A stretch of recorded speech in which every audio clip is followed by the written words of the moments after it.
Eu quero te convidar, nesta manhã, a pensar um pouco no momento que a gente está vivendo aqui, no nosso país.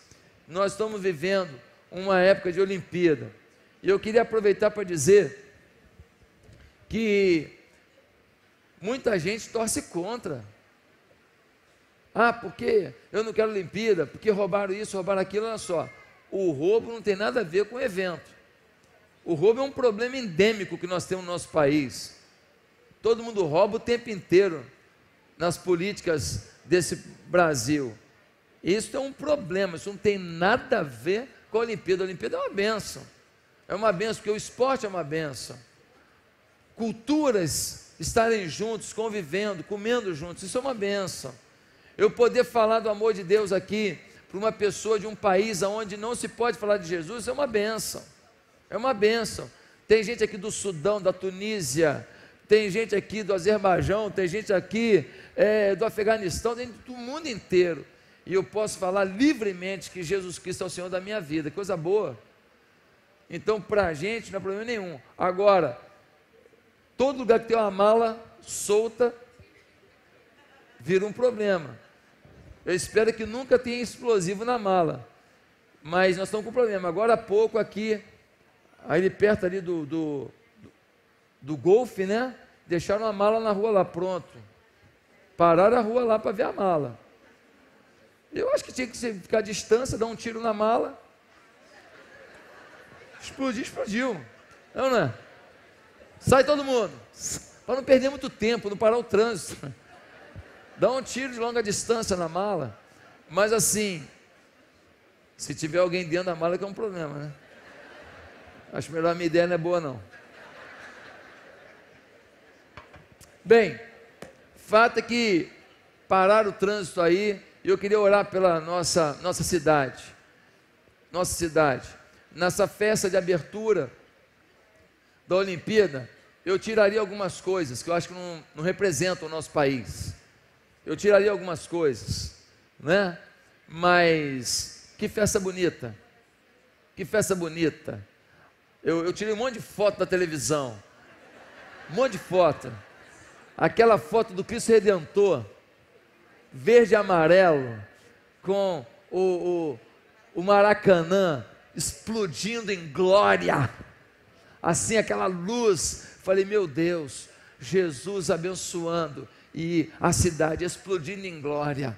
É isso. Olha, eu estou mais apaixonado ainda pela minha cidade, né? Eu estou mais apaixonado ainda. Primeiro que eu fui assaltado, e depois essa abertura foi linda. Então, queridos, eu não vejo a hora de ter igreja em tudo quanto é canto da cidade. Eu amo essa cidade.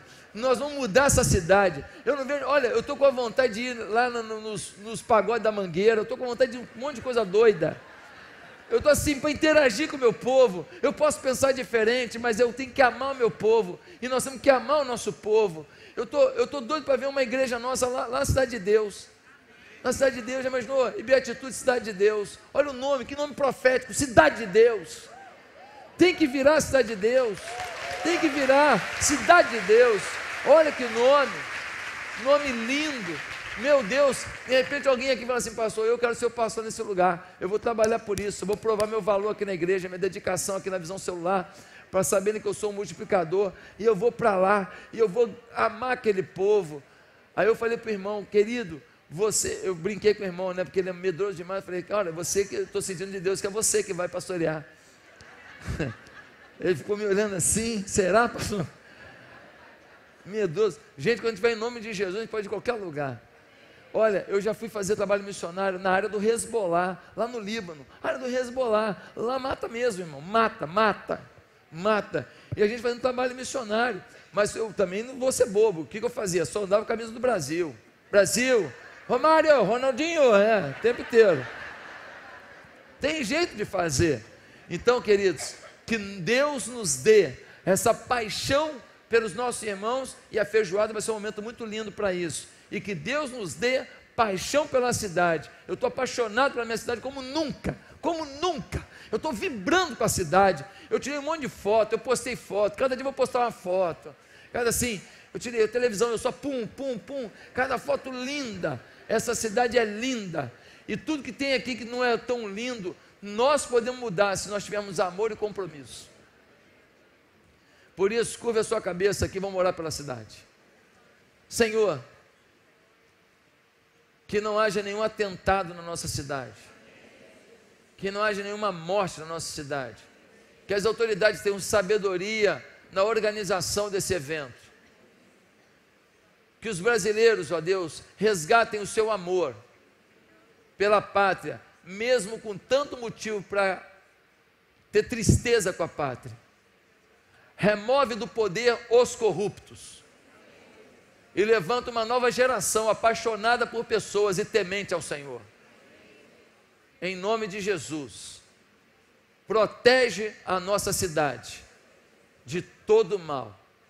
Em nome de Jesus, amém. Queridos, em meio a essa abertura dos Jogos Olímpicos, a gente vendo que as competições se iniciaram, eu fiquei a pensar que nós vivemos uma eterna competição. A gente vive numa competição para poder sobreviver. A gente vive numa competição para poder demonstrar amor para um filho. Porque você fala não para um filho e um filho não sabe lidar com não, muitas vezes ele confunde o seu não com falta de amor. A gente vive uma luta para poder ter saúde. Um plano de saúde hoje é uma fortuna. O sistema público de saúde, com muitas dificuldades, muitas, faltando remédio, faltando anestésico. Nós vivemos uma competição terrível para ter paz. Quantas pessoas estão vivendo angústia,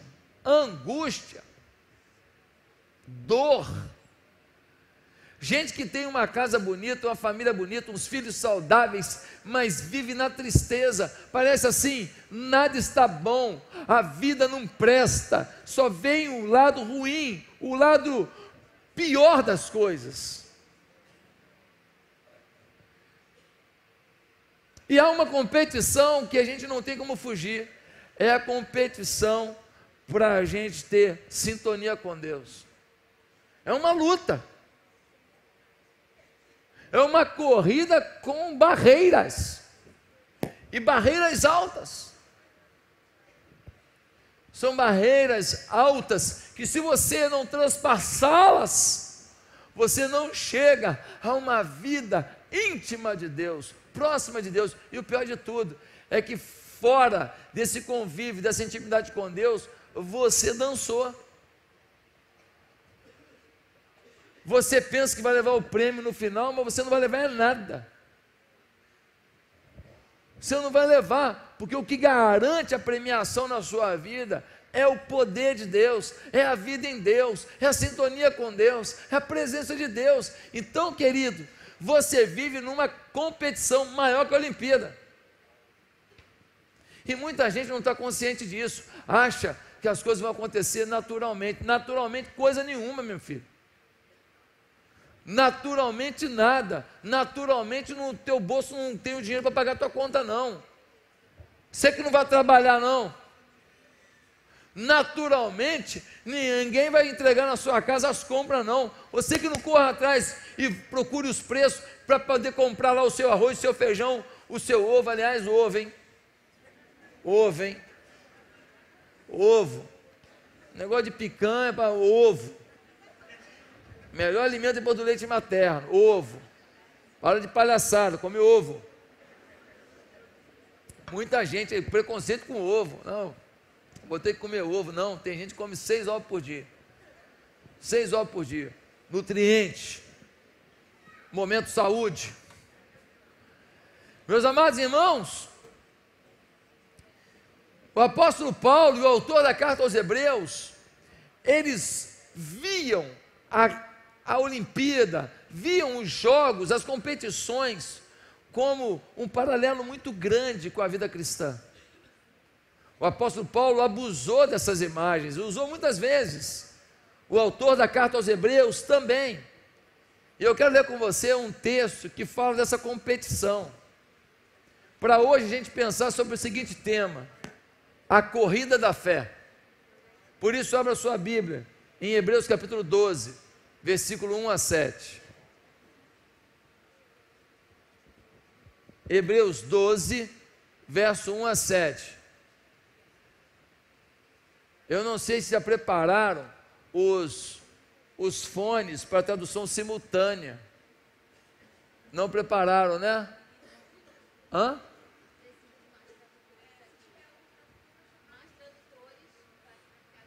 Mais tradutores. Queridos, se tiver mais gente que fala inglês aí para ajudar, nós temos uns queridos irmãos aqui de várias nacionalidades conosco hoje. E eu queria que eles ficassem de pé um momentinho aqui. Esses nossos visitantes fazendo um trabalho missionário aqui, por favor. Queria uma salva de palmas para a igreja, para eles.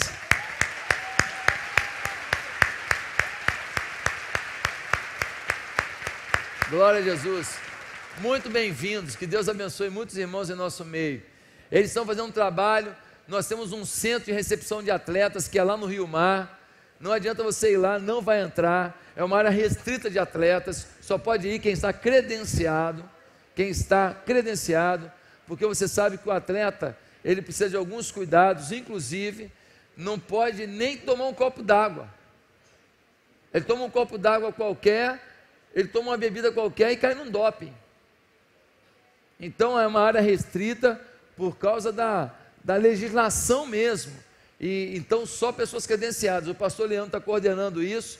E se você fala inglês, você pode sentar do lado de irmãos, até para poder falar no ouvido e não ficar falando muito alto, que atrapalha com o outro que está do lado, fica uma bagunça, um monte de gente traduzindo. Então precisa ajudar ali, ajudar, e treine o seu inglês um pouco, e chupa uma bala de hortelã, você vai traduzir de perto. Bem, Hebreus capítulo 12, o sermão ninguém lembra, essas coisas eu lembro depois. Vamos lá.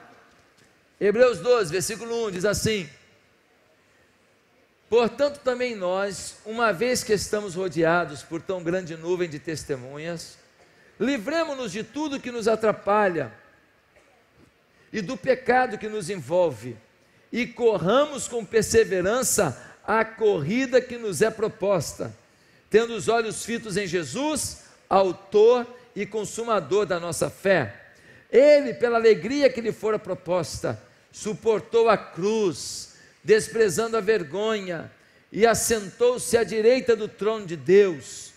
Pensem bem naquele que suportou tal oposição dos pecadores contra si mesmo, para que vocês não se cansem nem desanimem.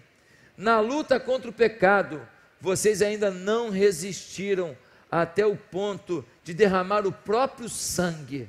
Vocês se esqueceram da palavra de ânimo que ele lhes dirige como a filhos. Meu filho, não despreze a disciplina do Senhor, nem se magoe com a sua repreensão, pois o Senhor disciplina a quem ama e castiga todo aquele a quem aceita como filho. Suportem as dificuldades, recebendo-as como disciplina. Deus os trata como filhos. Ora, qual filho que não é disciplinado por seu pai? Que Deus abençoe a sua palavra. Amém? Irmãos, a figura de Hebreus aqui, quando ele fala de uma nuvem de testemunhas, é a figura dos jogos istmicos e depois jogos olímpicos que aconteciam na Grécia. É a figura de um estádio lotado, muita gente presenciando, e finalmente o atleta que vem correndo de uma maratona, ele adentra o estádio, e ele vai chegando, e ele é aplaudido, e ele finalmente passa pela linha de chegada, e então ele recebe a sua premiação. É uma figura de um jogo olímpico, que o autor aos Hebreus está usando para falar que na vida da gente, nós temos uma corrida pelo salário, pela família, pela paz, por tudo, mas temos uma corrida chamada a corrida da fé. Uma corrida que ninguém tem como fugir dela. Essa corrida é uma realidade. Nós precisamos entender que se nós não agirmos, se não estivermos antenados, nós vamos perder essa batalha, nós vamos perder essa corrida, nós não vamos chegar onde temos que chegar, nós não vamos alcançar a premiação das mãos de Deus, nós não vamos influenciar os nossos familiares, as pessoas que a gente ama, para que vivam isso que Deus quer que vivamos. Agora, ele faz 3 afirmações importantíssimas sobre a corrida da fé. Eu poderia pegar outras afirmações, mas o autor da carta aos Hebreus faz 3 afirmações muito fortes. A primeira afirmação que ele faz sobre a corrida da fé é que Deus tem uma corrida espiritual para todas as vidas. Não há como alguém dizer, não, eu não tenho que ter uma corrida, eu não tenho que ter uma batalha, eu não tenho que ter uma luta, eu não tenho que ter um esforço, eu não tenho que ter uma pegada, não, eu vou levando a vida, deixa a vida me levar, a vida leva eu, não.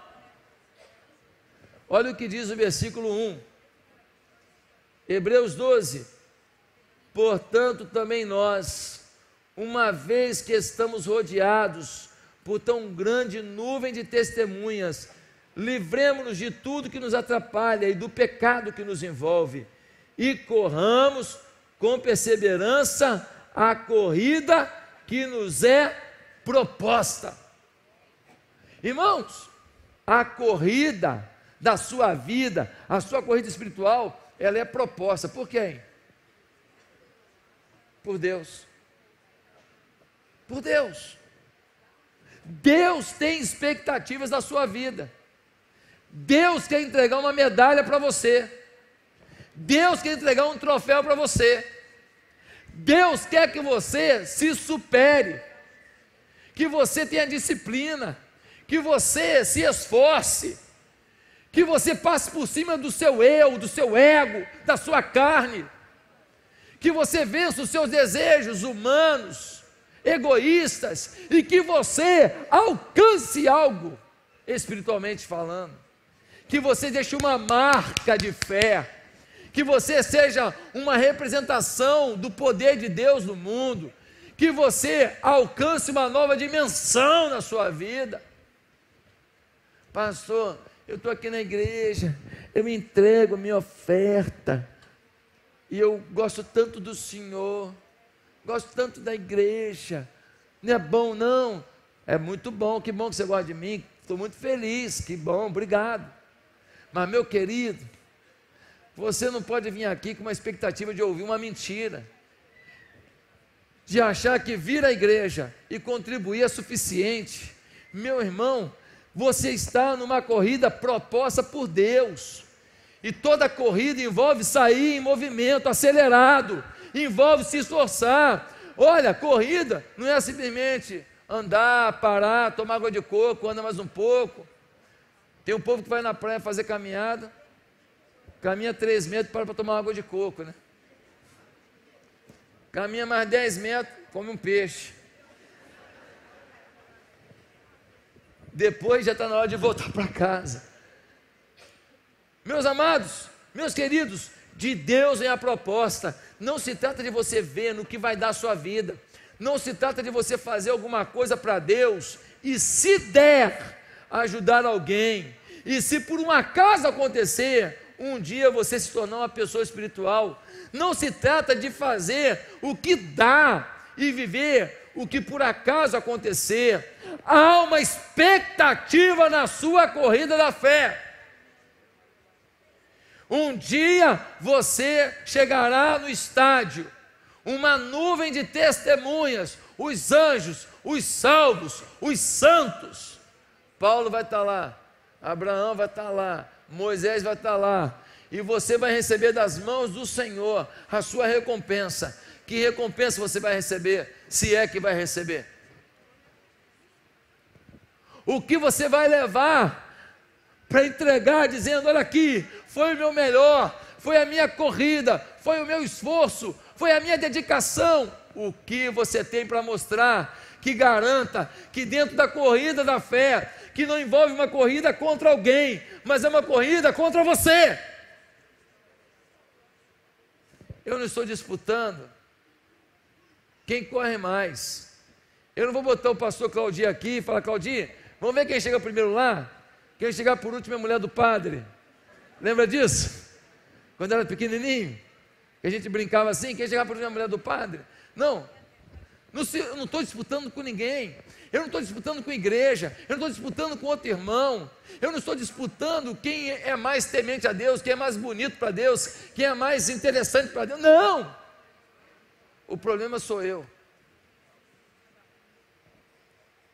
Eu estou disputando a corrida da fé comigo mesmo. É o quanto eu consigo ser dependente de Deus, para que Deus possa extrair na minha vida tudo o que Ele depositou na minha vida, para o louvor e para a glória dEle. Às vezes, a gente compete com os outros, então quando alguém é pior que a gente fica: ai que bom, ai, sou melhor que fulano, eu me dedico mais que fulano, ai tem líder de célula que não faz nada, ainda bem que eu faço um relatório em dia. Irmão, a sua disputa não é com ninguém, é com você. Você tem que poder assinar embaixo e dizer assim: dei o meu melhor, dei o meu tudo, fiz tudo o que podia na corrida da fé, para ter Deus e para ser de Deus na vida das pessoas. É como Deus fez você e Ele fez um projeto para você, e é como se fosse uma caça ao tesouro. Só que nessa caça ao tesouro, Deus te dá um mapa, e em cada lugar que você chega, você já ganha alguma coisa. Você ganha alguma coisa, e você chega em outra etapa da sua vida, você ganha mais uma coisa, até que você chega diante do trono de Deus, ou pela sua morte, ou pelo arrebatamento da igreja, e finalmente você ganha a coroa da justiça. O corredor da Olimpíada no passado ganhava a medalha, era uma coroa de louros, e ele ganhava aquela coroa. Por isso que a Bíblia diz, o apóstolo Paulo diz, que você vai ganhar a coroa da justiça. Um dia eu vou chegar diante de Deus, e Ele vai falar assim: e aí, Josué, o que você acha que foi a sua vida? Eu estou aqui com a tua coroa, porque você decidiu viver para mim, decidiu na corrida da fé vencer os obstáculos, decidiu vencer as dificuldades, decidiu se superar, recebe a coroa da justiça. E aí Ele vem na sua cabeça e fala assim: ó, ah, meus amados irmãos, quantas pessoas ainda não entenderam isso? Tem uma obra clássica escrita no século 17 por John Bunyan. É um livro, um dos livros mais vendidos do mundo, o título O Peregrino. E nesse livro, O Peregrino, ele conta uma história, um romance, e aquela pessoa, aquele servo de Deus, o peregrino pelo mundo, ele vai avançando, e a busca dele, a etapa final na vida dele, a chegada triunfal na vida dele, é a cidade eterna.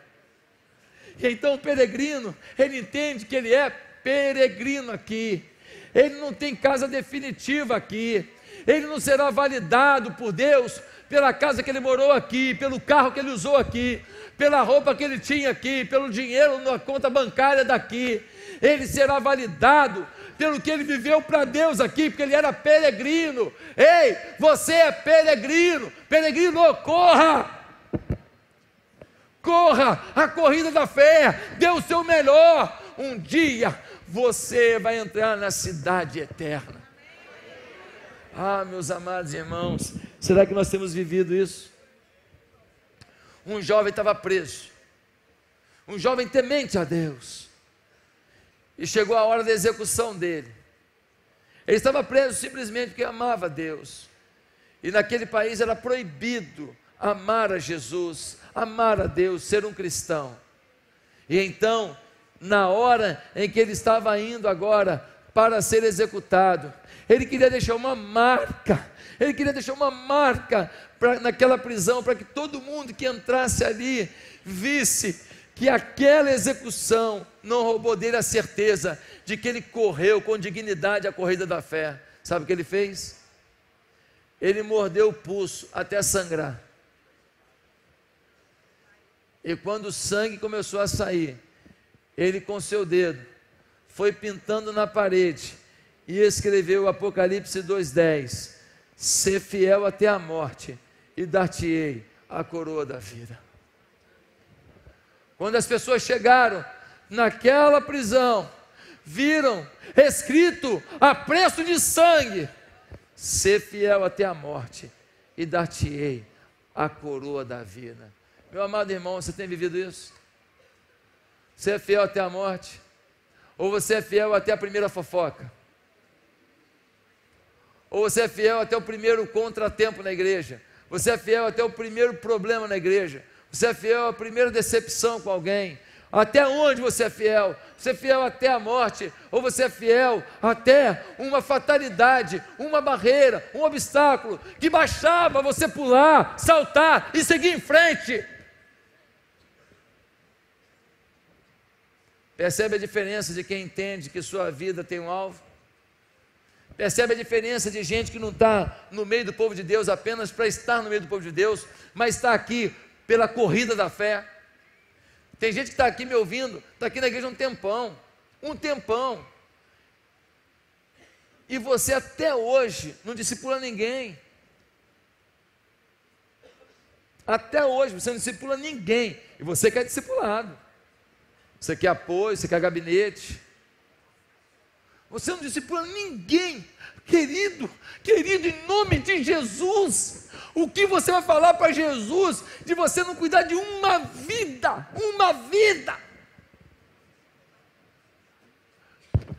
O que você vai falar? Não, eu não cuidei de ninguém. Eu estava muito ocupado com as minhas coisas. Eu estava ocupado com os meus afazeres, com os meus trabalhos. Como você não discipula uma vida? Alguns aqui falam bem a beça, dirigem bem a beça, nem precisava disso tudo para dirigir uma célula, mas você não quer compromisso. Você não quer compromisso. Pastor, você vai continuar me amando? Vou continuar te amando, com compromisso, sem compromisso, com pecado. Amor é o que não vai faltar pela sua vida, mas o meu amor não pode deixar de falar para você o que é fruto do amor. Você só vai avançar na vida se você arregaçar a manga e disser: a corrida da fé é comigo mesmo. A corrida da fé é comigo mesmo. Você precisa viver essa corrida da fé intensamente. O tempo urge, o tempo é curto. Irmãos, não vai demorar muitos anos para não ter mais condição de habitar na terra. As calotas polares estão derretendo. O nível dos mares está subindo. Gente que mora na beira da praia vai perder tudo ao longo dos anos. Os mares vão invadir.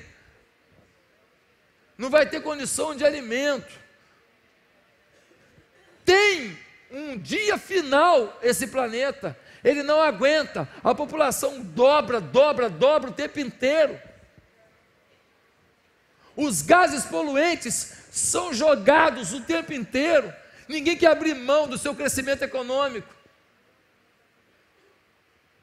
Na nossa Amazônia, eles queimam estádios de futebol. O dia que a Amazônia acabou, acabou o mundo. O pulmão do mundo é a Amazônia. Irmão, nós não estamos entendendo que a ganância do homem está destruindo a sua própria capacidade de viver. E você, sem se apaixonar por Jesus e sem viver para Jesus, como é que pode isso? Como é que pode isso? Ele está aqui e espera uma resposta sua. Segundo lugar, sobre a corrida da fé, nós vemos nesse texto que temos que nos inspirar em verdadeiros vencedores. Temos que nos inspirar em quem? Em verdadeiros vencedores. Irmão, se inspirar em perdedor é a pior coisa do mundo. Se inspirar em perdedor em qualquer coisa na vida é a pior coisa do mundo. Se inspirar em gente derrotada, em gente que não acredita, em gente que não luta, porque derrota não é ter um problema, derrota é ficar caído quando tem um problema. Vitória no problema é levantar e falar, vou tentar de novo. Olha o que diz o versículo 1. Portanto, também nós, uma vez que estamos rodeados por tão grande nuvem de testemunhas, livremos-nos de tudo que nos atrapalha, do pecado que nos envolve. Que testemunhas são essas? Que nuvem é essa? Ele está dizendo algo referente ao capítulo 11 de Hebreus. Estamos no capítulo 12. E no capítulo 11, ele fala desta tão bela nuvem de testemunhas. Quem são eles? São os heróis da fé. Há uma galeria em Hebreus 11. Ele vai falar que pela fé Abel fez isso, pela fé Moisés fez aquilo, pela fé Abraão fez aquilo, pela fé Raabe fez aquilo, pela fé ele vai falando o nome dos heróis da fé, pessoas que marcaram o seu tempo na corrida da fé. Coisa linda, irmãos, coisa tremenda. Essa grande nuvem de testemunhas são exemplos para a nossa vida. Por exemplo, Abel. Quando você lê lá no versículo 4, diz assim: pela fé, Abel ofereceu a Deus mais excelente sacrifício do que Caim, pelo qual obteve testemunho de ser justo, tendo a aprovação de Deus quanto às suas ofertas. Por meio da fé, também, mesmo depois de morto, ainda fala. Olha que coisa tremenda. Fala que pela fé, um homem depois de morto, milhares de anos atrás, o seu exemplo ainda fala, e fala mesmo, porque Abel deu uma oferta para Deus do seu melhor, e Caim, o seu irmão, deu uma oferta para Deus do que estava sobrando, do seu mais ou menos, daquilo que não fazia diferença para ele. Abel não, deu a melhor oferta, e Deus se agradou da oferta dele. Meus irmãos, que coisa linda, mesmo depois de sua morte, o seu exemplo ainda fala, diz o texto. Querido, aí a gente vem perguntar, o teu exemplo vai falar depois da sua morte? Quando você morrer, teu caixão está aqui, ó, tem um monte de flor, hein? Parabéns. Alguém chega ali, primeiro a chegar, sua família, marido, mulher, filho. O que vão falar diante do caixão? Pagava as contas.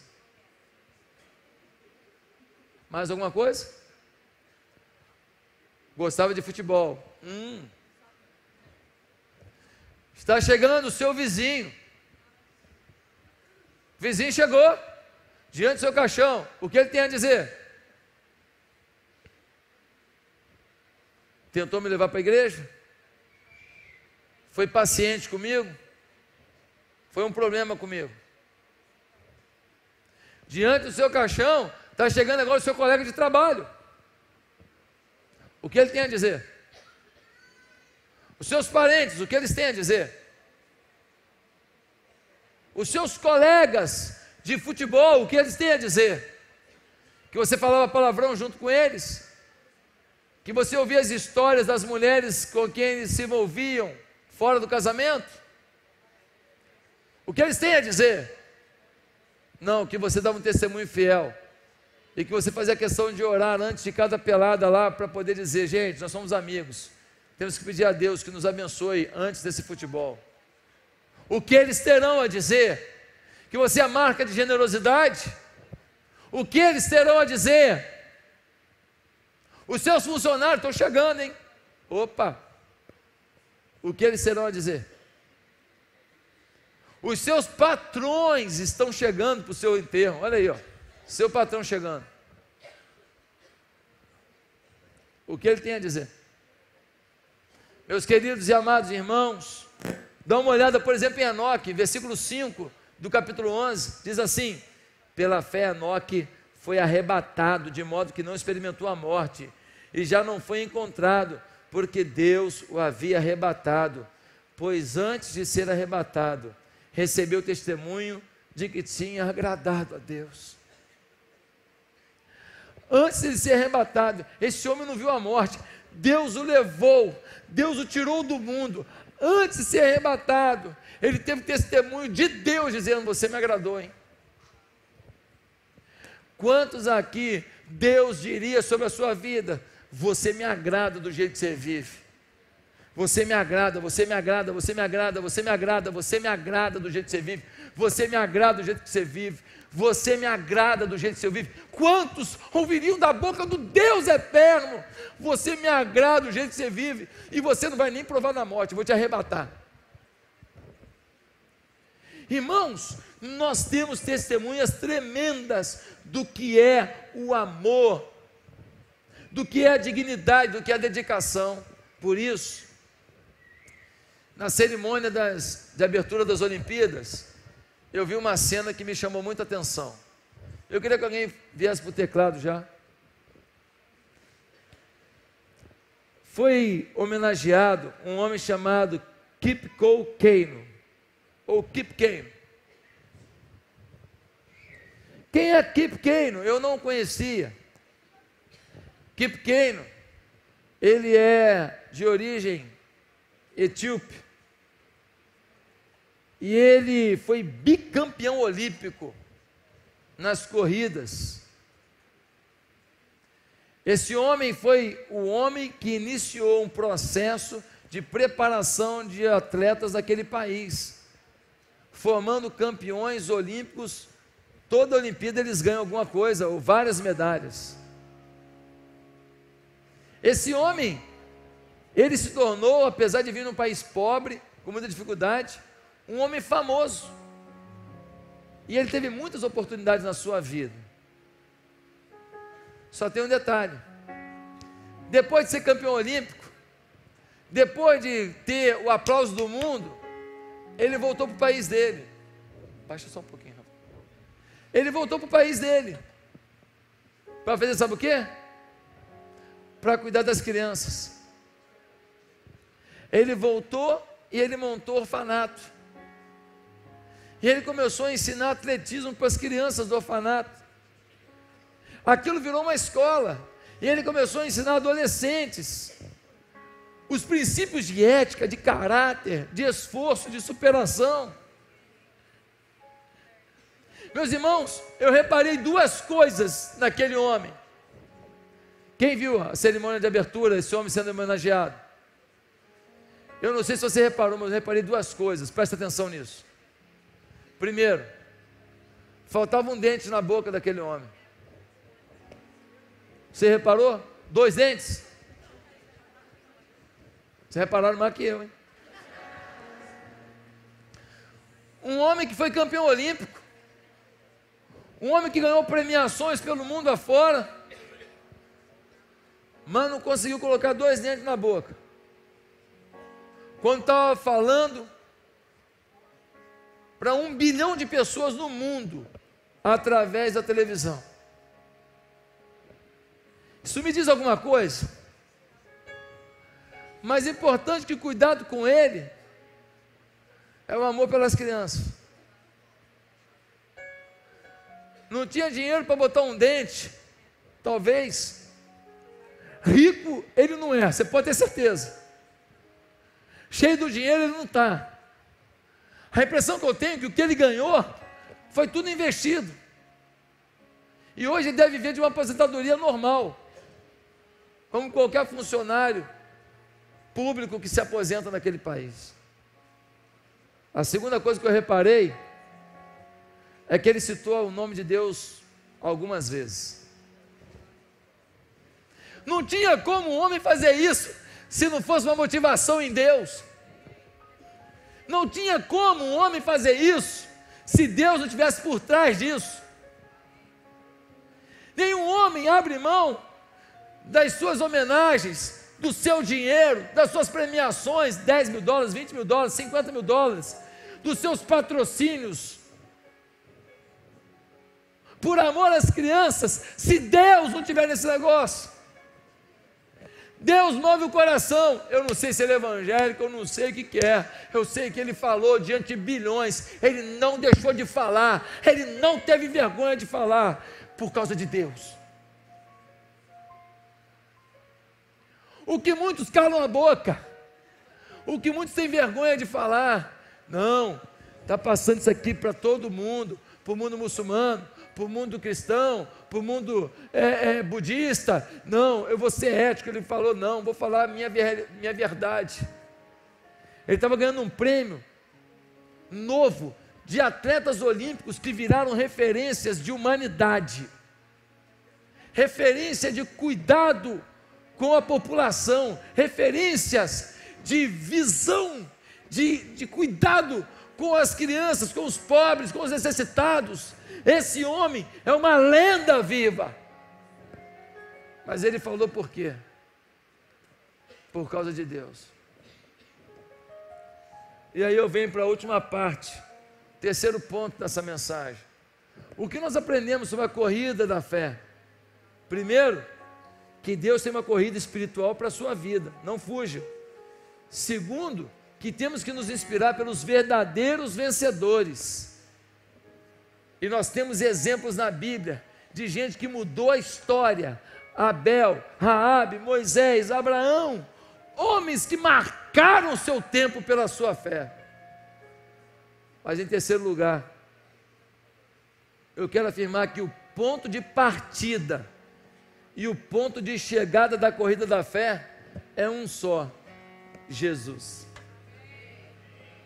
O ponto de partida é Jesus, o ponto de chegada é Jesus. Ele é o alfa e o ômega, Ele é o início e o fim.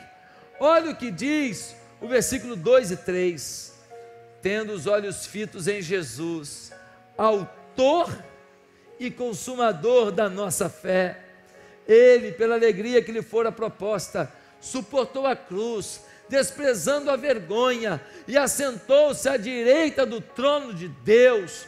Pensem bem naquele que suportou tal oposição dos pecados contra si mesmo, para que vocês não se cansem e não desanimem. Irmãos, na corrida da fé, bate desânimo. Na corrida da fé, dá uma sensação de que já fiz muito, ou então, que não vale a pena fazer. Na corrida da fé, a gente olha para alguém que é homenageado fazendo pouco, e a gente às vezes se sente traído por não ter nenhum reconhecimento fazendo muito. Na corrida da fé, tem gente que fala na sua cara o que você nunca imaginou ouvir, nem do capeta.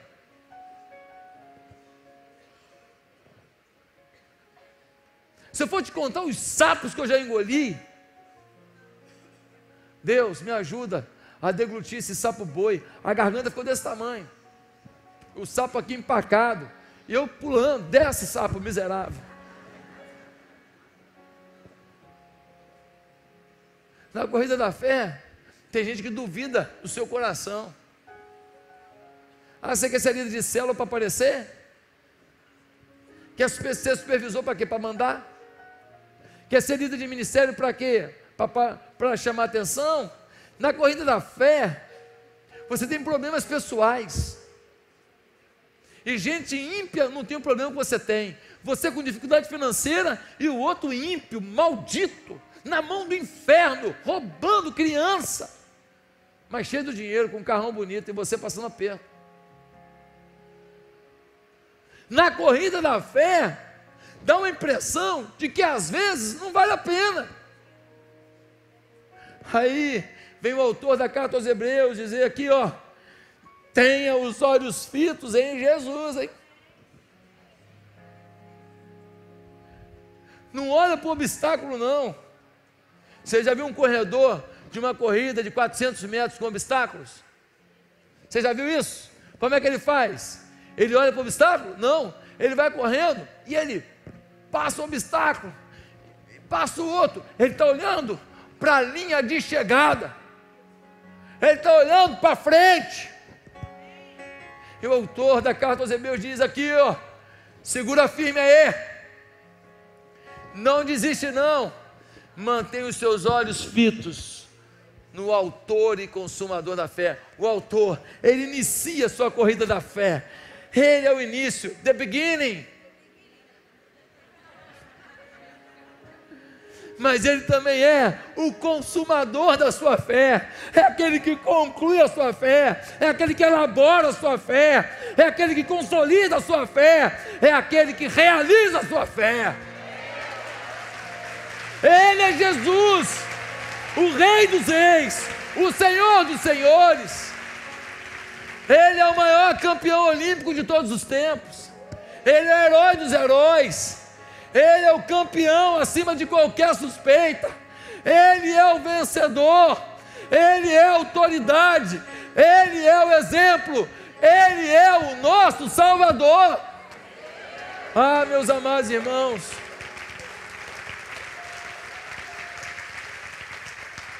quando você for tentado a desistir da corrida da fé, porque teu filho está com problema,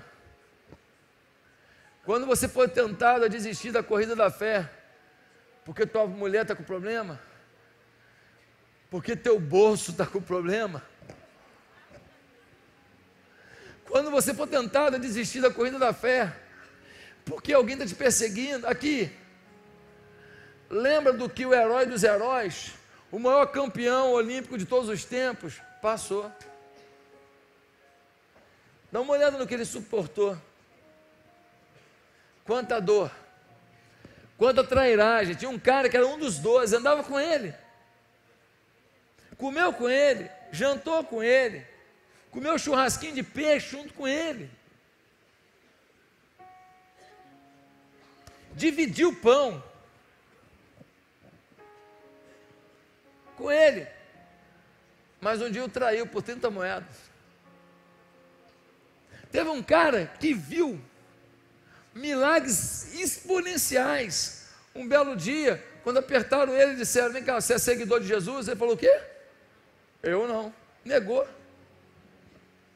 Teve um outro que viu ele ressuscitando morto, mas quando Jesus foi para a cruz e morreu, ele ficou em depressão. Falaram para ele: Jesus ressuscitou. O que ele disse? Só acredito vendo. E Jesus já tinha falado que em 3 dias ressuscitaria. Ele não lembrou de uma palavra mais de Jesus. A sua depressão cegou o seu entendimento espiritual. Meu amado irmão, existem 3 coisas que podem acabar com você na corrida da fé, olhando para Jesus e fazendo para Jesus. Não é para Josué, é para Jesus.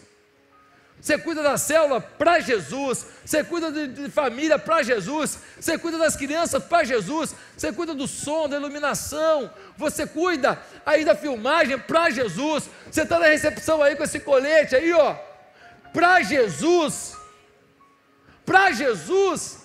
está tocando aqui na frente, cantando para Jesus, o autor e consumador da fé. Meus amados irmãos, 3 coisas podem te atrapalhar. Primeiro, o embaraço. Olha o que diz o texto: livremo-nos de tudo o que nos atrapalha.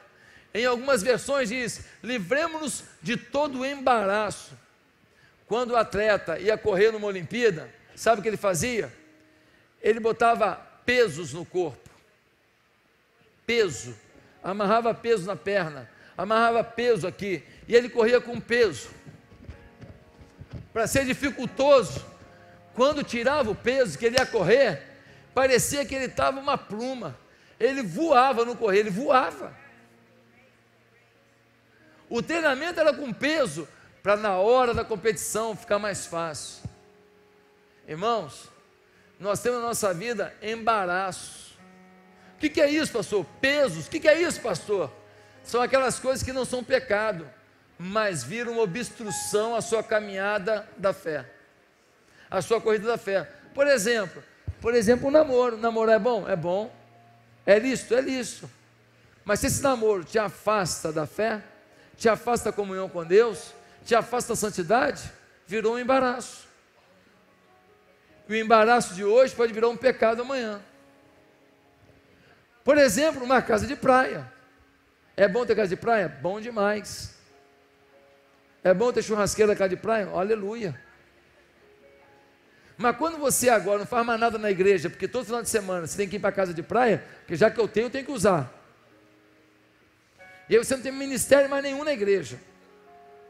Porque sexta-feira você sai do trabalho e vai direto para a casa de praia. Então você vive para o seu umbigo, você vive para a sua casa de praia. Nesse momento virou um embaraço. Ter uma empresa é bom? Maravilhoso. Ganhar dinheiro é bom? Importante. Mas quando você vive em função da empresa, e você não pode discipular ninguém, não pode ser discipulado por ninguém, você não tem tempo para a família, não pode sair com o filho, não pode comer um lanche com a mulher. Por quê? Porque você tem que viver para o trabalho, trabalho, trabalho, trabalho. Então, aquilo que era uma coisa boa virou um embaraço. Primeira coisa que atrapalha você de seguir a corrida da fé, com os olhos fitos em Jesus, é o embaraço. O que é embaraço na sua vida hoje? Segunda coisa, o pecado. Segunda coisa que faz você não olhar para Jesus é o pecado. O pecado cega. E quando a gente fica cego, a gente não enxerga aonde Jesus está, o que Ele está falando, qual a condução dele. Uma pessoa que está envolvida sentimentalmente com uma pessoa no pecado, essa pessoa está fora da vontade de Deus. Uma pessoa envolvida no pecado por dinheiro, ele não consegue viver a honestidade. Uma pessoa envolvida com o pecado para alguma área da sua fama, então ele faz de tudo para estar perto de pessoas famosas, faz de tudo para poder ser reverenciado. Ele perde a sua humildade, perde a sua condição de servo.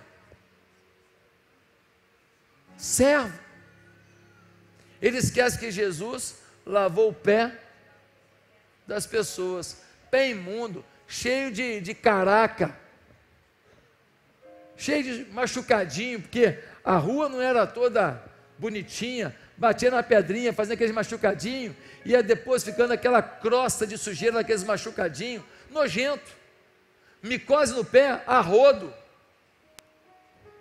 os pés tudo cheio de pereba, cheio de machucadinho, cheio de coisa. Jesus pega e vai lavando um pé por um a um, e você quer o quê? Mas tem uma terceira coisa que atrapalha a sua caminhada da fé.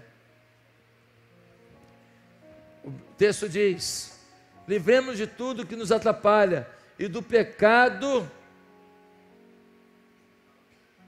que nos envolve, e corramos com perseverança. Terceira coisa que tira você do foco da fé é a falta de perseverança. Ah, minha célula eu vou fechar porque não está vindo gente. Ué, faz sozinho. Tem gente que começa uma igreja sozinho, você não pode começar uma célula sozinho, por quê? Ah, o ministério tal está tendo um problema aqui na igreja, vou mandar uma carta falando um monte de atrocidades. Você está sendo criança. Está sendo criança. Supere as adversidades, procure apoio, faça para Deus, faz o melhor possível. Não dá para fazer uma coisa hoje, faz amanhã, mas vai lutando. Ah, vou desistir da minha família, estou brigando muito com a minha mulher. Você é frouxo, você é frouxo. Você acha que vai ter alguma mulher que você não vai ter problema? Você acha que vai ter algum homem que você não vai ter problema?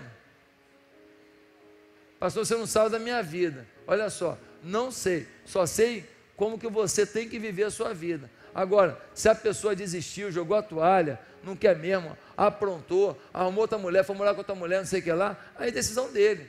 Agora, nós não podemos entregar a nossa família por causa de uma adversidade, por causa de um momento difícil, sem a gente ter consciência que nós fizemos tudo que era possível, em oração, em jejum, tudo, dando a comidinha na mão, dando amor, levando ela para jantar, trazendo uma flor, tudo, você fez tudo.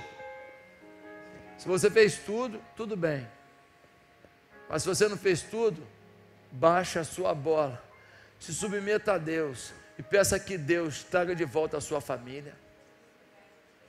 Ah, meus amados irmãos, quero terminar dizendo que um casal sofreu um acidente de avião, e nesse acidente, os dois ficaram hospitalizados muito tempo, Finalmente o marido e a mulher saíram do hospital. Muitos meses depois, ele disse: eu ganhei uma nova vida. Olha, eu ganhei uma segunda chance. Vou fazer o melhor que eu posso com essa segunda chance. Ela disse: eu quase morri. Sair de casa é muito perigoso. Não quero mais sair de casa. Se entregou à depressão. Temos duas posturas diante do mesmo incidente. Um teve gratidão a Deus e decidiu se superar. O outro deu lugar à angústia e decidiu se entregar. Eu queria te convidar nessa noite, nessa manhã, a se curvar diante de Deus e perguntar: o que eu tenho feito para Deus? Eu tenho feito o meu melhor? Como você está na caminhada da fé? Você está se superando? Se depender de você, aonde essa igreja vai chegar? Eu tenho um desafio para você. Nós estamos em torno de 6.000 pessoas em células. Nós estamos em torno de 6.000 pessoas em células. Quando eu comecei a fazer a reunião com os supervisores, nós estávamos quase 5, pouquinho mais de 5, menos de 5. Significa que praticamente nós já aumentamos 1.000 pessoas frequentando as nossas células nesse período. Tem 2 meses e meio, 3 meses isso.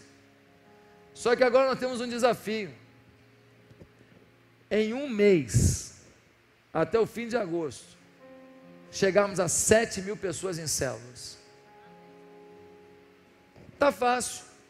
Se cada célula tiver mais 2 pessoas, mais 2 frequentando a célula, a gente passa de 7.000 pessoas até o final do mês. Só mais 2. Tem célula aqui que vai ter mais 10. Tem célula aqui que vai ter mais 15 em um mês. Porque todo mundo convidando e orando, e apaixonado, e dando amor, e falando: eu não vou desistir da corrida da fé, eu vou dar o meu melhor para Deus e por Deus. Vai ter célula aqui que vai ter 15 a mais, 20 a mais. Mas se cada célula aqui tiver 2 pessoas a mais em um mês frequentando a célula, a gente passa de 7.000 pessoas em células até o final de agosto. Eu queria te perguntar uma coisa. Deus plantou esse alvo no meu coração e disse que era possível. Você recebe esse alvo no seu coração e diz que é possível? 7.000 pessoas sendo tratadas por Deus, sendo amadas por Deus nas nossas células, até o final desse mês. Nós já botamos nos últimos 2 meses, meio 3 meses, 1.000 a mais de 1.000 a mais. Só falta 1.000, 1.000zinho. Somos 700 células, para 1.000zinho, 2 pessoas por célula, só isso. Porque se nós amamos a cidade, nós temos que declarar quem nós somos para a cidade. A influência da igreja tem que chegar para toda a cidade. Nós temos que impactar a cidade. Você está nisso comigo? Se você está nisso comigo, eu queria que você ficasse de pé, nós vamos orar.